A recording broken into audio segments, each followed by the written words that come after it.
Ladies and gentlemen, boys and girls, welcome back to the channel. It is 5:25 a.m. East Coast time, Friday, August 2nd. Happy Friday, all the weekend warriors out there. We are going to cover this 12-game MLB slate. I believe it's 12 games. Yes, 12-game MLB slate. Today we have 24 teams in the slate, so there's some pitching options to be had. Today I'm going to talk about 5 pitching options. Before we get into it, if you could like the video, if you can subscribe to the channel, that helps me so much. Welcome to the channel if you're new here. My name is Mlb. I cover daily fantasy sports in the NFL, which is now live. We had the first video go up for the Showdown slate. I'm going to be doing a first look video sometime this weekend for the new full 12 of the full slate for the NFL preseason week 1, technical new week 1, and there's a 50K to first, so that should be fun. WNBA, there'll be a video up today. NBA, nothing until October. And then, yes, the MLB is right here. I do provide an article on Patreon later in the day where I just rank my pitching options that I'm liking. Yesterday, my only option that I had was prioritizing was Max Fried. I think a lot of people are on him. They just way too cheap. Hopefully we find somebody like that today, along with stacks, one-offs, things like that. Yesterday, I said Freddie Freeman was probably the best play on the slate.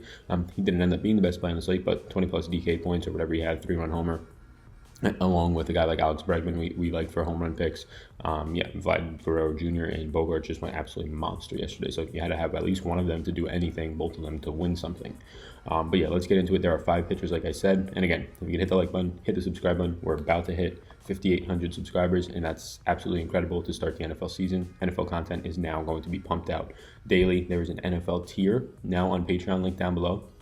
Sign up for that for whenever you want. I'm going to start pumping out some preseason content over there. But once the NFL regular season starts, that's where like all of the main content is going to be. There's going to be over there a live stream just for Patreons once a week. There's going to be an article once a week. There's going to be my stat sheet. There's going to be Showdown slate coverage, a ton of things over there for NFL. I cannot wait. There's going to be a lot of more work being pumped out by myself and potentially others. So yeah, let's get right into the slate for the pitchers. Starting up top of Lance Lynn, $11,700 facing Detroit. It's pretty hard to ignore him. Detroit, since the start of June, this was just updated today to provide all new data since the start of June, 26.7% strikeout rate versus righties.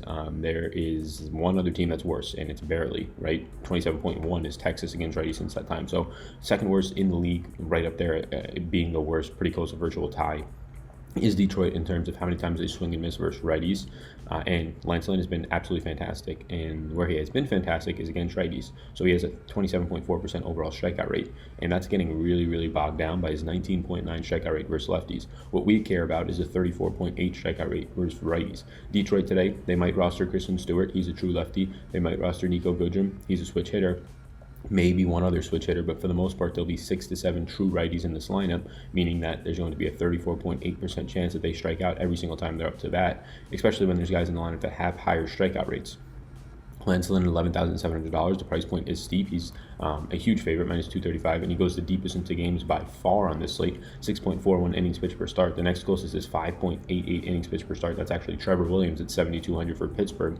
But yeah, Lance Lynn, I like him a lot. 3.75 Sierra. He doesn't give up any power with a 0.83 home run per 9. Doesn't walk guys. 5.6 walk percentage. His 0.3 home run per 9 is the best on the slate, so he's not giving up home runs compared to anybody on the slate. He's striking out the second most righties out of anybody on the slate, and you have Mike Clevenger striking out 39.5. It's really hard to top that, but 34.8% of righties he's striking out. ISO to both sides is low, and now you're facing a team that has absolutely no power against righties. They have the 3rd worst power on the slate since the start of June against righties. That's doubles, triples, and home runs being calculated into the ISO, isolated power index. And then, yes, they strike out the 2nd most in the league. So Lance Lynn, by all accounts, great play today. I don't think it's going to surprise anybody. My second interest is Wade Miley. So the lefty gets to go up today against Seattle. Seattle, since the start of June, strikes out 26.3% of the time. The only teams that strike out more than them are Baltimore against lefties, Baltimore and Atlanta, striking out 26.9% of the time. So pretty much a virtual tie for the worst in the league since the start of June at striking out against lefties. 26.3 is a lot. Now you get Wade Miley, who is not the biggest strikeout guy, right? You're paying $9,100 for a guy who's really not going to go out there and get you 12 Ks, although we said that about Dallas Keuchel about a week ago, and he went out there and got 12 Ks. But you're going to get Wade Miley who, you're going to get Wade Miley who It goes 5.74 innings pitched per start. So in an average start, he's getting right around 6 innings a game, which is what you like to see. But he's a ground ball pitcher. He gets ground balls on 53.3% of contact, right?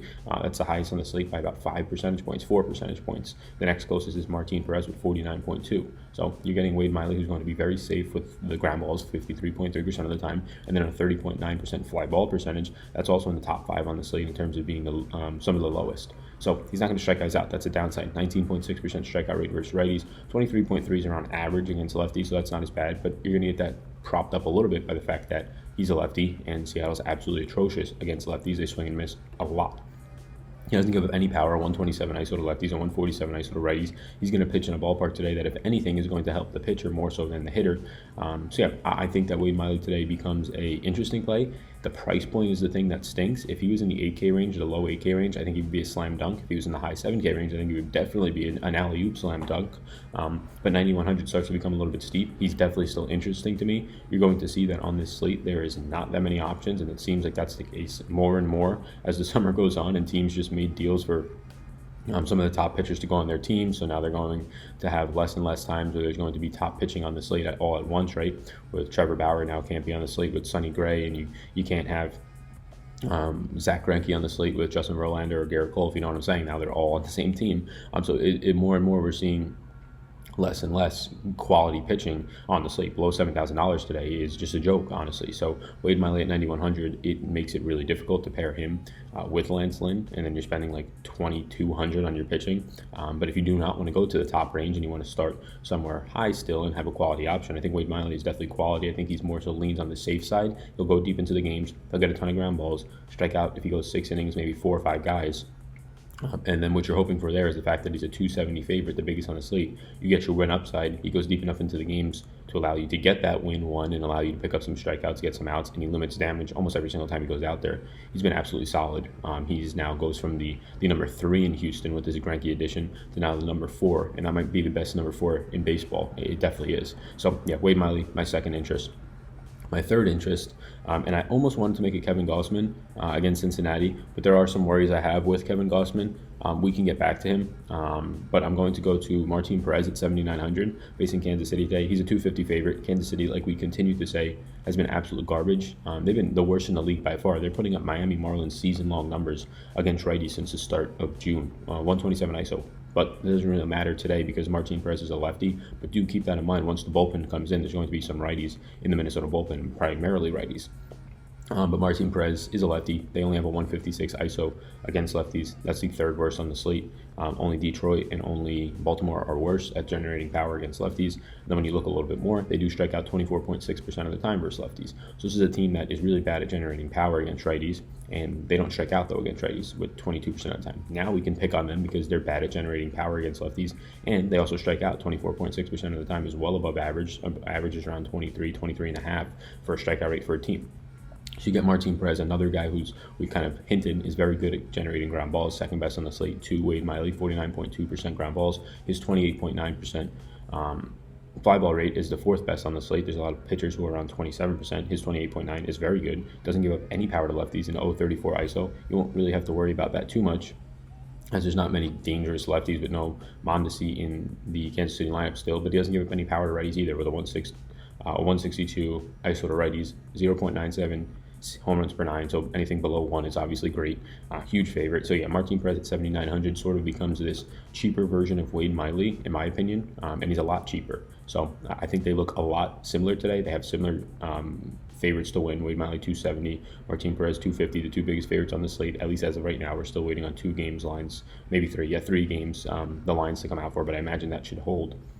And now he gets a worse opponent in terms of power in Kansas City. The only difference is Seattle strike out a little bit more, and Wade Miley generates a little bit more ground balls. But I think Martin Perez looks a lot like and grades out a lot like Wade Miley for me today. And the only obvious benefit is that he's $1,200 cheaper. So yeah, Martin Perez is that mid-range option. Makes a lot of sense against Kansas City. In my eyes, he would be my third interest today.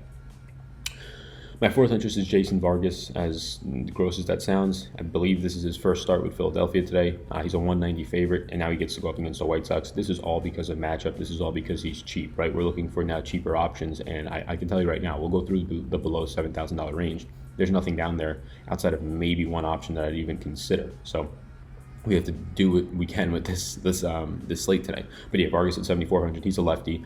The White Sox are striking out 24.8% of the times. Again, that's a favorable spot against lefties. And then if there are righties to come in from the bullpen, because Vargas only goes on average around five and a third innings, if there are righties to come in, well, then you get this White Sox team striking out 26.2% of the time, which is top 5 in the Major League Baseball this year since the start of June. So that's good to know. But then generating power against lefties, they have a 169 ISO rating, which is below average. So not a powerful team. We already know that. Strike out a good amount, not just against righties, but also against lefties. So that'll help once the bullpen comes in and Vargas is out of the game. But Vargas, there's a lot to worry about. He has a 5.08 SIERA, right? That's not great. And you look at his ERA, which is 4.01. So that's telling me he's getting extremely lucky. So bad things are potentially to come.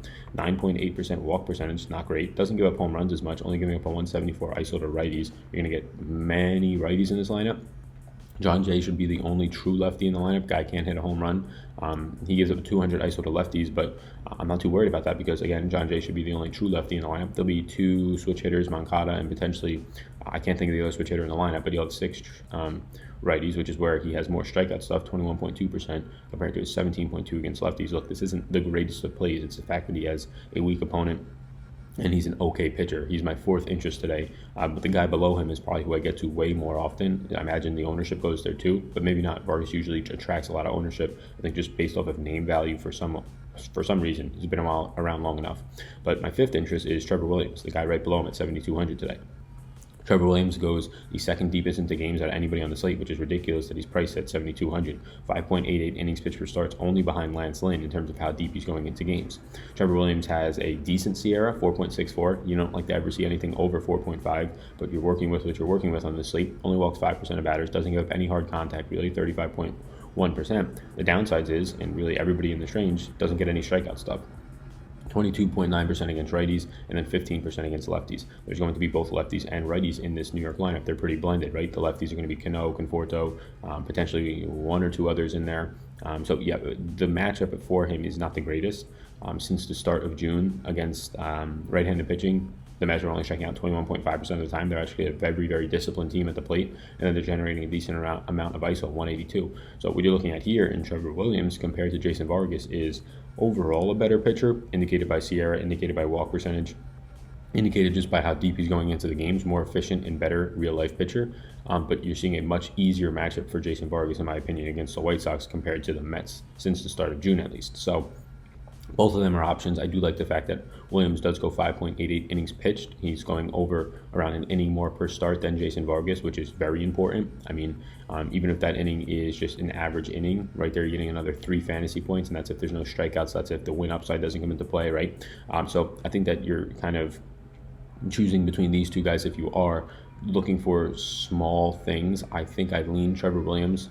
But I don't think you're wrong for going to Jason Vargas, and that's disgusting to even say, but I think it's the truth. Now let's get to the 7K or below range, and this is where I struggle to really find any value. I think we can identify one piece of value, but I think that's it. Ivan Nova against Philly, no, I'm not going back there.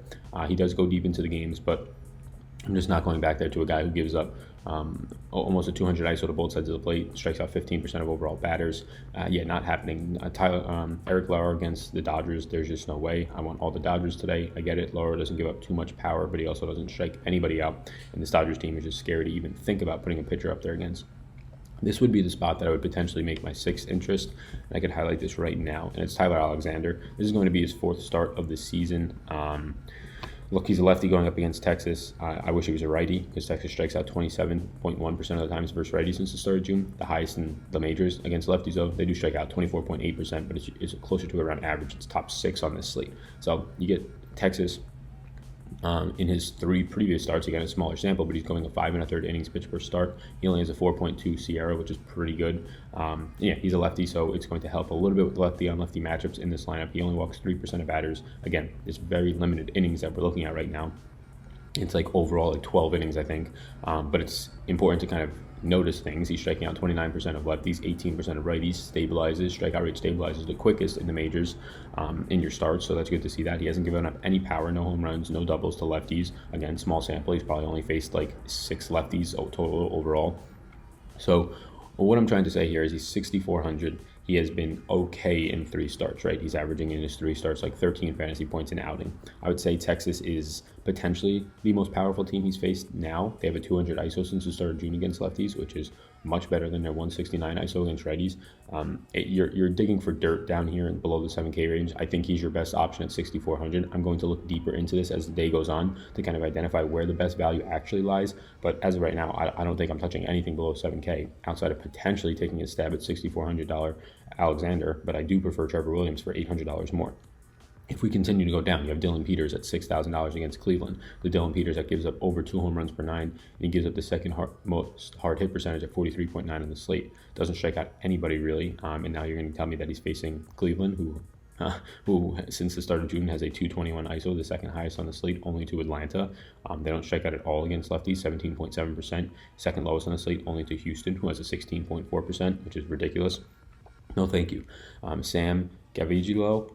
We're going to go with that. He's 5,900. He gets Baltimore today. Look, if this guy is labeled as a starter today, he's been a long reliever, right? He's pitched 3 innings, 2 innings, 1 innings. He's been a long reliever. But if he's actually starting today, well, then he becomes interesting because he has a nice Sierra below 4, 3.9, 5% walk percentage, is striking out 25% of righties. Does get this Baltimore team that since the start of June against right-handed pitching, striking out 26.9% of the time, the highest on the slate. So right now it has him as the probable pitcher. If he's actually going to be the guy starting the game, not just coming in for 2 to 3 innings, well, then there will be some interest there. How stretched out is he? I have no idea. But the most we've seen him pitch is 3 innings. So keep an eye on that, see if he's the actual starter. If so, I think we can get more confidence in potentially playing him at 5,900. Because even if he doesn't go 5 innings to get win upside or win eligible, if he goes 4 innings and he's 5,900 and he ends up with 12 fantasy points for you, that's a win. In my book, that's a win. So yeah, he's interesting. I have him labeled in yellow because I'm not positive yet if he's the long reliever or starting. So far this year he's been the long reliever, but right now he's listed as a probable starter. I imagine that's just because they haven't identified an opener yet for DraftKings, but keep an eye on that. That's potential news that can help us find some value. So Joe Ross against Arizona, no way. Glenn Sparkman versus Minnesota, no way. Peter Lambert in Coors Field versus San Francisco. It's nice that Lambert actually gets ground balls, doesn't walk guys, but he also gives up 2 home runs per 9, a 310 ISO to lefties, a 209 ISO to righties. The San Francisco team was just here, 2 to 3 weeks ago, 2 weeks ago, I believe, and they absolutely crushed in Coors Field. Yeah, I'm not going to Lambert. I'm not going to the other side of that in Sean Henderson. Aaron Brooks against Toronto at 4,800 seems like it's interesting, but again, he's really, really bad. A 268 ISO to lefties, a 212 ISO to righties, strikes out only 18% of batters, gives up 2 home runs per 9. And then I don't even know how to say this guy's name, UC Kachuchi against Houston. Yeah, no. So you can see how garbage the below 7K range is. I do think that Sam Gavilegio, if he is actually the starter today, becomes very intriguing to me because he's below 6K, and really a lot of the risk in what he can do goes out the window. He does give up 1.82 home runs per 9. That is worrisome. He does give up ISO to both sides of the plate, but so does everybody below 7K. So I would lean right now not to play a single guy below 7K. Tyler Alexander stands out as a potential decent play, although I do think the Texas against lefties is better than they are against righties, and people are going to kind of overlook that. His 13 fantasy points to start have come against, I would say, middle of the road teams, which is probably Texas, but I think they have a higher ISO than people are realizing versus lefties since the summer has started. And then we talked about Sam Gavilegio as a potential guy below 7K. Outside of that, I think today is really going to come down to finding value stacks, value pitchers, things like that. I will make sure to get that in the article. I think Lance Lynn is a slam dunk play at the top. I think Wade Miley is also a great play, but it's hard to kind of get to him and Lance Lynn. So I think a lot of lineups, of mine at least, are going to try to be built around Lance Lynn and plus Martin Perez, see what that looks like. Lance Lynn plus Trevor Williams, see what that looks like. And then Lance Lynn potentially with this Sam Gavilegio guy if he's starting. So yeah, I'm probably going SP1 Lance Lynn. I usually don't know what I'm doing with my SP1s, but it's pretty clear on this slate.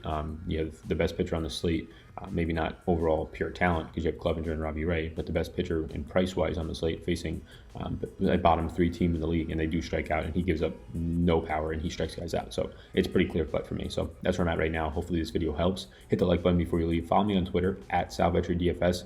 You can sign up for my NFL DFS course. It's going to be listed, linked down below. It's free to sign up. It's going to be done probably by Sunday. It's going to have a lot of things in there. I show how to make my data sheets. I show how I do my bankroll management for NFL. I talk about everything NFL stacks. I talk about ownership. I talk about key stats for players, everything there, content selection for NFL this year. So check that out. You can sign up. It's linked down below. Sign up for free. And then outside of that, yeah, thank you. If you hit the subscribe button, I appreciate it. Hope this video helps. You can message me on YouTube comments or Twitter if you have any more questions. My name's Sal. You already know that. Peace out, gang.